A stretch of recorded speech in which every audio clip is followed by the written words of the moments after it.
Impressionado, e há muito tempo, né? Isso estava me contando nos bastidores como é que tu fez para chamar essa turma e tornar esse cara que é eleitor, ou que virou eleitor, numa comunidade ao teu redor. Como é que se faz isso, senhor? Achei interessante isso também. Quando acabaram as eleições de 2018, eu me preocupei muito com o que vinha no Brasil. Não é porque eu sou profeta, porque eu conheço muito a realidade brasileira. Eu tenho 40 anos de experiência, não é? E, felizmente, nenhuma vez eu tive que responder por nenhum mal feito, nunca, nem para ser absolvido, e sempre saí pela porta da frente com muita popularidade, porque, enfim, e é uma experiência que me faz conhecer a geografia brasileira, as pessoas, e eu sabia a merda que ia acontecer, desculpe aqui a expressão. Por favor, merda é o mais simples que passou. Eu sabia o que ia acontecer, então eu pensei, eu preciso ajudar o Brasil. 14 milhões de votos quase que eu tive, então, não tive a honra de ser eleito, mas 14 milhões de votos me dão uma legitimidade para ser uma oposição. E eu dizia, a oposição não é quem ataca, quem fala mal, quem bota defeito, quem se descompromete com melhor seria se melhor fosse. Eu tenho que tentar ajudar o povo brasileiro a entender o tamanho do problema, a raiz, de onde é que veio o problema, por que tem tanta gente desempregada, por que o juro brasileiro botou 70 milhões de pessoas no SPC, mergulhar nas coisas que eu sou há 40 anos dedicado a estudar com técnicos e com coisa e com a minha vivência. E aí resolvi, isso é a resposta prática, eu resolvi que não era subindo o morro, onde eu adoro, a favela, a praça, que é a hora da campanha, porque o nosso povo está muito machucado, muito descrente na política, com toda razão. Eu pensei, quem vai poder ouvir isso, mastigar isso, não é? e preparar uma corrente de opinião no Brasil são os jovens que não têm o cacuete, os vícios, o fanatismo lulopetista ou bolsonarista, porque parece assim que se o Lula andar pelado na rua, o Bolsonaro andar pelado na rua, se chamar Jesus de palavrão, o outro chamar... Não acontece nada. Essas pessoas relativizam e está tudo bem e tal, e isso é um desastre, não é? E aí funcionou. Eu estive durante 3 anos falando por horas a fio em todas praticamente as estruturas da Universidade Brasileira, falando para os jovens 1h30, falando 1h30, respondendo perguntas e convidando as pessoas a se engajar na luta. Não era na minha facção. Se engajar na luta, compreender o problema do Brasil, porque o que precisa ser feito vai precisar de um envolvimento consciente das pessoas. E funcionou. É uma coisa impressionante como daí para diante, e eles são duros, eles não são um negócio de Maria vai com as outras, não. Eles reclamam, me criticam e eu absorvo isso e tenho sido cada dia melhor, menos por mim, mas porque estou virando esse intérprete fiel, né, de uma corrente de opinião que compreende o Brasil e que tem uma proposta para o Brasil que a gente chama de Projeto Nacional de Desenvolvimento.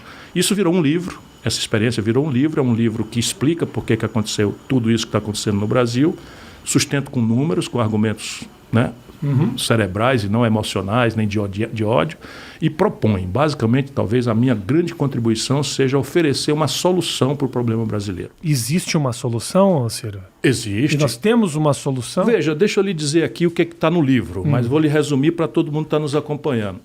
Entre 1930, que é um ano importante para a história brasileira, houve uma revolução que mudou a lógica de organizar a economia do Brasil, a lógica de inclusão do Brasil no mundo, inaugurou o direito de voto das mulheres. É uma revolução modernizante que acontece no Brasil. Pois bem, desta data, 1930 até 1980, são 50 anos, meio século. O Brasil, Rafinha, foi o país que mais cresceu na história do mundo capitalista, do mundo inteiro. De 1930 para cá. 50. 50 anos crescendo numa média perto de 7% ao ano. Olha, meu irmão, não tem ninguém. A China precisa 15 anos para... Eu brinco sempre, a China é aqui, ninguém precisa olhar exemplo dos outros. E, de repente, de 80 a 2010, o Brasil cai para 2,5%. Olha aqui, resto de ditadura, maluquice do Collor, o conservadorismo lúcido do Fernando Henrique, o nacional consumismo do Lula, a tragédia da Dilma, o golpe do Michel Temer, o Bolsonaro. O Brasil cresce 2,5%. Nossa, você em uma frase resumiu muita desgraça aí. E essa é a tragédia brasileira que os números vão iluminando. Se a gente não deixar o barulho, a zoada, pensar. Pensar. Então, números. Entre 1930 e 1980, o Brasil cresce 7% em média ao ano. Tá. Isso é fenomenal, porque nesse ambiente você pode distribuir renda, pode dizer de onde é que vem o dinheiro para pagar uma escola que preste, uma segurança que funcione, uma infraestrutura que seja compatível com a nossa aspiração de modernidade, etc. Se não, é mentira. Se não cresce, não tem distribuição de renda, não tem de onde tirar dinheiro para pagar nada, que é o que nós estamos vivendo. Então, em 2010, o Brasil já mostra que o modelo morreu, Mas entre 2010 e 2020, antes da pandemia, eu tiro porque é um número atípico, o Brasil para de crescer, vai a zero. Zero. E aí, como assim? 10 anos são os piores 10 anos dos últimos 120 anos. Meu irmão desempregado, meu irmão com nome sujo no SPC, meu irmão que está correndo na rua aí com um caixote do aplicativo nas costas para ganhar R$5, não é? Sem nem direito a nada, nem proteção agora, nem sem 13º, sem salário mínimo, sem férias, sem nada. Nem na proteção agora, com um acidente de trabalho como ou uma no única futuro. opção, assim, né? Como Desespero. Uma única... É a primeira vez na vida que a maioria do povo brasileiro ou está abertamente desempregado ou desistiu de procurar emprego ou está na informalidade, vivendo com salário, com uma renda ridícula. E isso deprime o comércio, deprime a indústria. O Brasil, então, parou de crescer. Ora, 10 anos, então vamos olhar aqui. Quem são os responsáveis? A gente gosta de ver o culpado. Eu prefiro o conceito de responsável. Desses 10 anos do Brasil parado, 6 anos foi PT, 2 anos Temer, que o PT botou na linha de sucessão, e 2 anos Bolsonaro. Ora, pergunto eu no livro para depois responder. Se o céu abençoado pelo Cruzeiro do Sul é o mesmo, não é? Não mudou a rotação da Terra, o céu é o mesmo. O chão de 1930 não tinha notícia de petróleo. Nós não tínhamos a Vale do Rio Doce, que prospectou uma das maiores províncias minerais do mundo. Nós não tínhamos a Embrapa, que ensinou a produzir soja num negócio que parecia deserto, que era o Cerrado. Portanto, o chão generoso e pródigo é mais do que o mesmo, é muito melhor do que o mesmo, porque agora nós temos petróleo, temos minérios, temos água, temos, enfim, solos agricultáveis como ninguém no mundo tem. A China depende de nós para comer. Para o brasileiro saber, a China... 1 bilhão e 300 milhões de anos, o maior fenômeno do desenvolvimento mundial contemporâneo, depende de nós para comer. Então, veja, o chão é o mesmo, o céu é o mesmo e o povo, na época de 30, desse meio século, era um povo rural, analfabeto, sem oportunidade de nada, que não tinha nem direito de votar, porque era tudo controlado por coronelismo de interiores e etc, e oligarquias.